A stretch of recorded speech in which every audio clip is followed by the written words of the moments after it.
Welcome to this very special edition of the KJ Masterclass Live, the show which ensures that you profit from your time spent here with experts, either through their industry insights, information, or simply learning from them.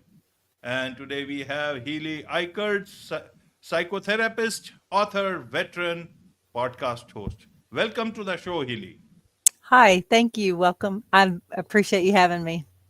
You are welcome. Welcome to the show. Welcome to India in this online form, Hilly. Yay. And I'm sure not just in India, but a lot of people across the globe will benefit from what we are going to talk right now. We'll talk about how to overcome anxiety through faith and counseling. That's what you do very, very well. So we'll learn all about that from you, Hilly. But before Awesome. that, let's understand a bit about your journey, your background, so that the audience learns a little bit more from you directly.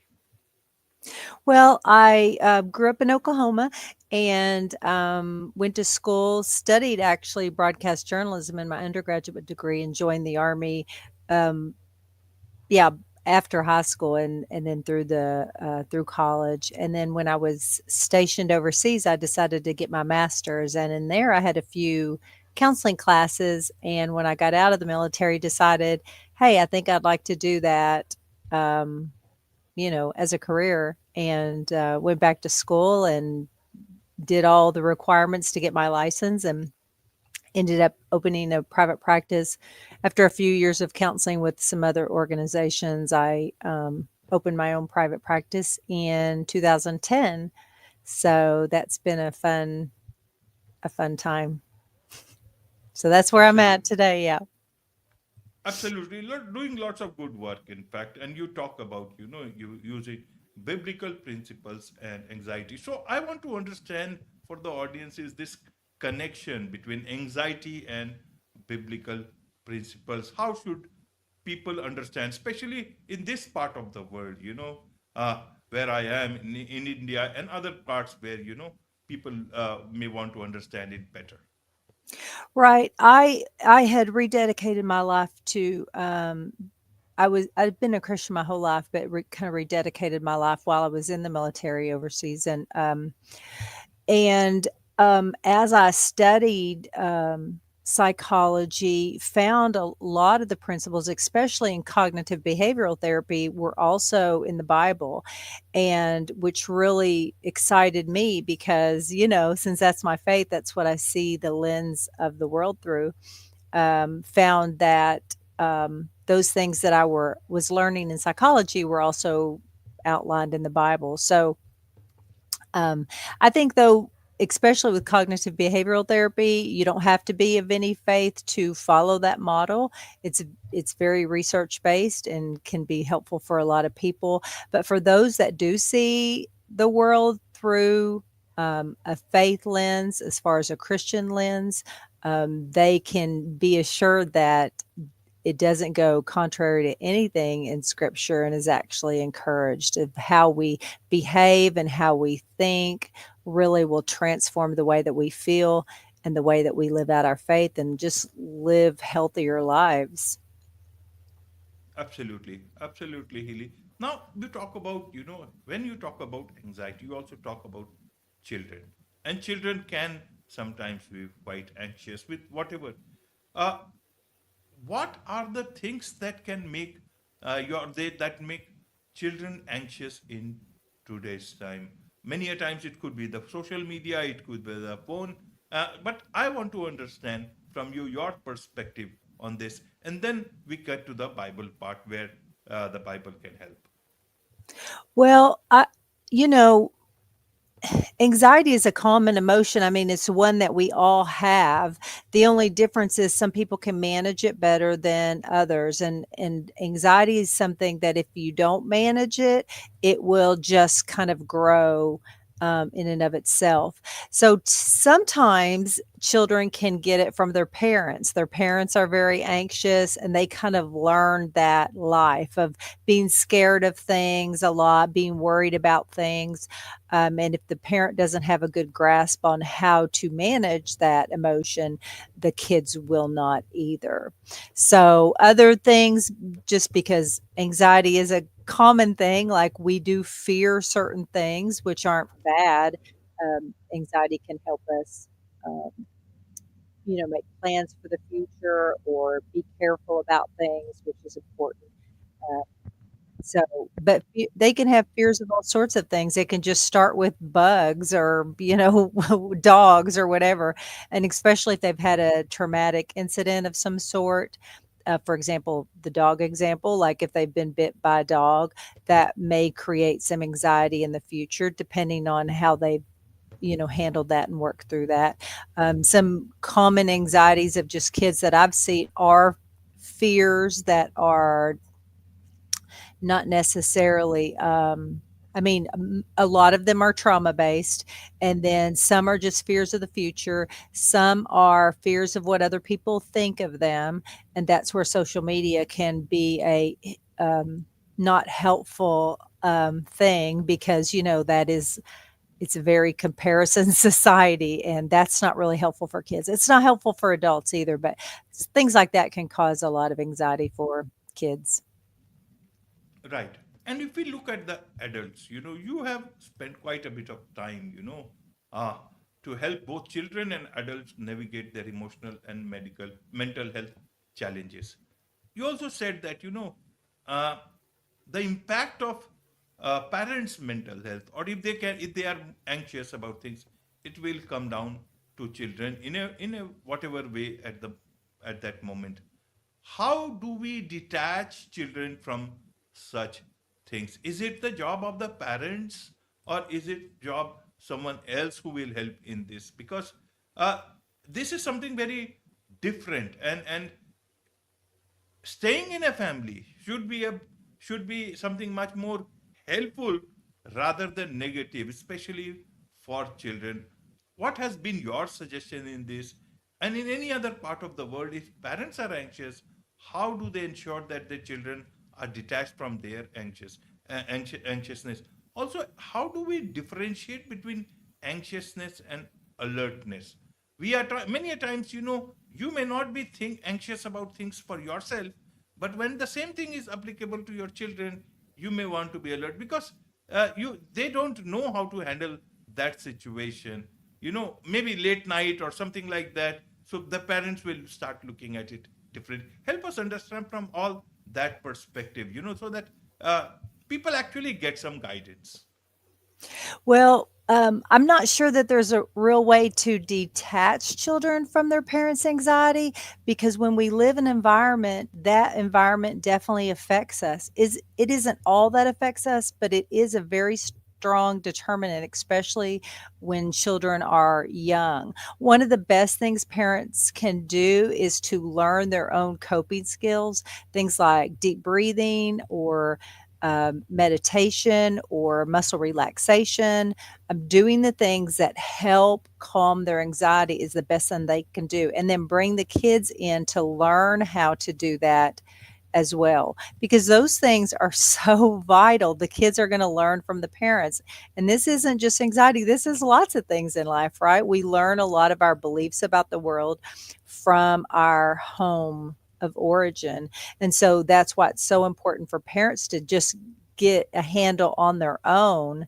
Um, Now, if they're very fearful, they can just go to another room and try not to let their children see that.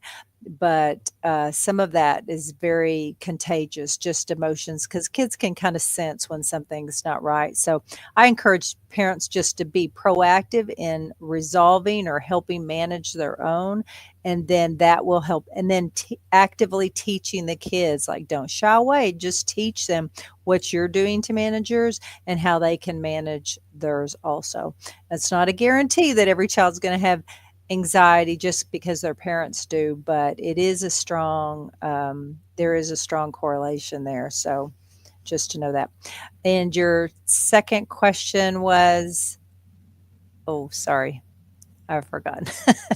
No problem. We will touch it in Okay. another manner. In fact, because we have, I myself have, forgotten that, but we'll touch it in a different manner. Maybe it will reflect in here. So, in terms of, Okay. Yeah. children, in terms of them coping with challenges, life's challenges, how do you teach them when they are still children? Their life is yet to begin. And is it that we are teaching them too much? Or is it that they are learning from things not on the ground from mobile phones? Is it that parents are not letting them fall and pick themselves up? Rather, they are preventing them from the fall itself.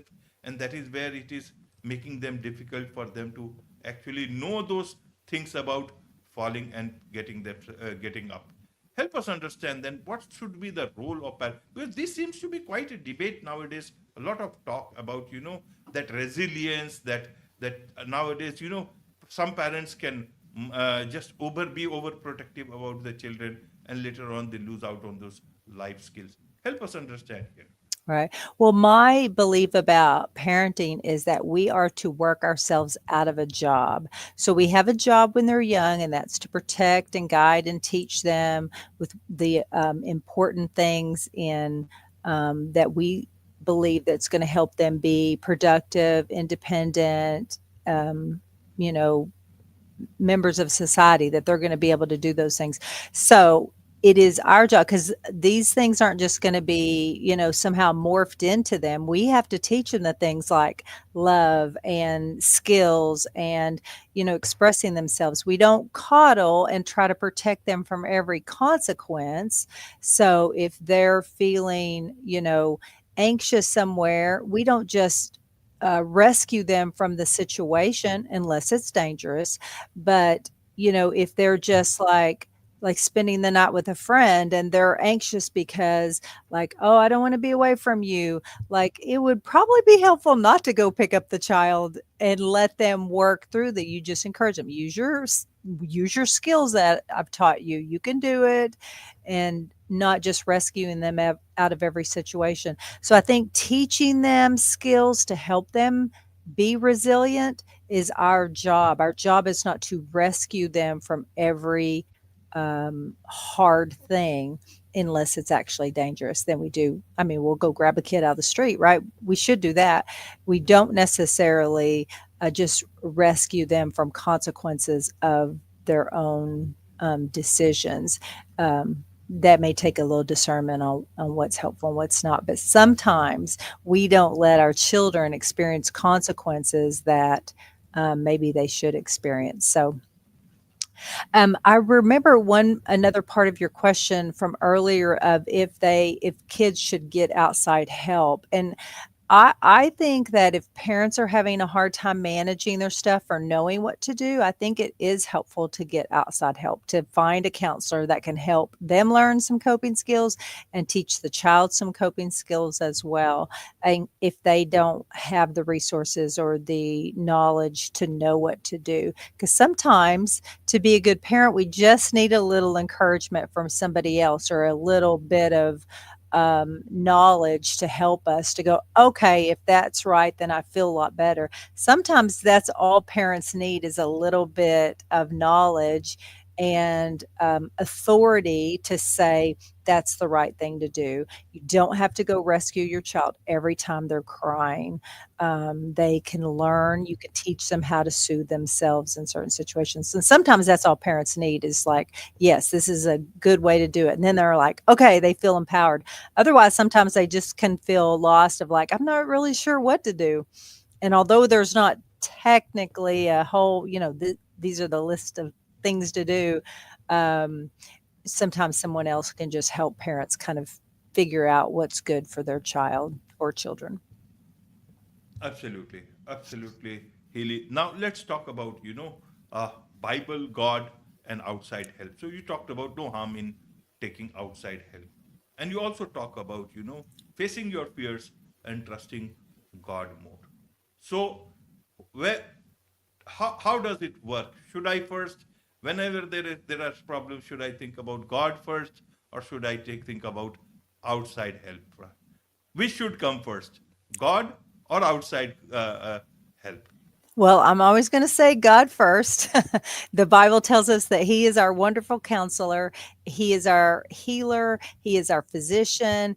And one of the core messages throughout the Bible is that we are to trust Him. And so, as a Christian, that always is our first place, because if we're feeling fearful, and it's not necessarily a dangerous situation, we should trust that he has us, so we don't have to worry about what other people think, or that we're going to have some, future medical issue or whatever is our worry, that we can trust him. He has us in our hand. Sometimes we do need encouragement, because there were a lot of people in the Bible that had wise counsel. So sometimes it is appropriate at times to seek wise counsel around you, because there are always people around us that have more wisdom than we do. That's somebody that we might admire or look up to, or as you feel like walks out their faith well, that those would be people to seek. But I would say, and I'm thinking God would say this too, as his word says, that we would seek him first. And if we continue to struggle to get our thoughts right, that we could seek outside help. There's nothing wrong with that. And I think God encourages that as well. But there is power in his word. So I always encourage people to first, like, read God's word. That in and of itself will encourage you. He's got so many promises for his people to help them, and to help them just walk out in this world that is hard at times. Absolutely, absolutely, Healy. And that brings me to, two of your work workbook. One is the workbook called Changing Your Feelings, a workbook for anxiety and worry from a Christian perspective. And then you have got a children's picture book, The Red Ball, a story of friendship and forgiveness. And you can answer this question along with together. But first thing I want to understand is, when you talk about children, what should they learn about forgiveness? It is just their time to make mistakes and learn from that. What is forgiveness from a children's perspective? Let us understand how we can best use both your books, and secondly about the forgiveness part, especially for children. Well, yeah, my workbook helps people walk through kind of like what counseling would be like. So they'll learn all the things from how the brain works with anxiety, to practical skills that you can implement, coping skills, identity, all sorts of things, and how to change your thoughts and your behaviors. So those can be very helpful for people that are struggling with anxiety, worry, fear. It can also be helpful in dealing with depression and anger, although those aren't specifically mentioned. It's some of the same concepts you can use in those. So that's very good for parents. And yeah, the skills that you can learn there, you can hopefully teach your kids too. Some of the less complicated skills. My children's book, The Red Ball, was based on my mom. My mom grew up in East Germany and had a really difficult childhood, and so I base this story on that. But as I love to use books in my counseling, especially with kids, I wanted to make it a lesson for children too. And so well, it kind of just came out, but it turned out to be about forgiveness. And I think for what forgiveness looks like, I mean, I think forgiveness in and of itself is a hard concept for adults. Um, but as Christians, we are commanded to do it. And we know from the mental health aspect that it can be very helpful for us mentally and emotionally and even physically. So it's really important that we get the concept of forgiveness and are willing to extend it to others. For kids, at least as it is outlined in the book, it is to basically be kind to others even when they've hurt you. Now, you have to work through your own anger and stuff on that for kids, but when they can grasp of, at least at their age level, what forgiveness looks like, it's not just forgetting that they hurt you or forgetting that they betrayed you, but choosing to be kind anyway, because that's what we are called to do as Christians. And that's what we should all be doing, regardless if you have a faith in Christianity or not, as learning to be kind, not just for the other person, which is not necessarily for them. It's part of our mental health and our emotional health in learning how to forgive and taking out the anger out of us, and giving it over to God, and He'll take care of that. And we're called to be kind. Right, absolutely, and that I get it. But when we talk to children teach children about, consequences of actions. And so we teach them that there will be consequences of any wrong action. And then we also tell them to forgive others who have hurt them. How will they learn about the consequence part? How do you be on the right path? Because you are, forgiving others and being strong, unnecessary harsh on yourself. And also, how do you get that resilience going forward?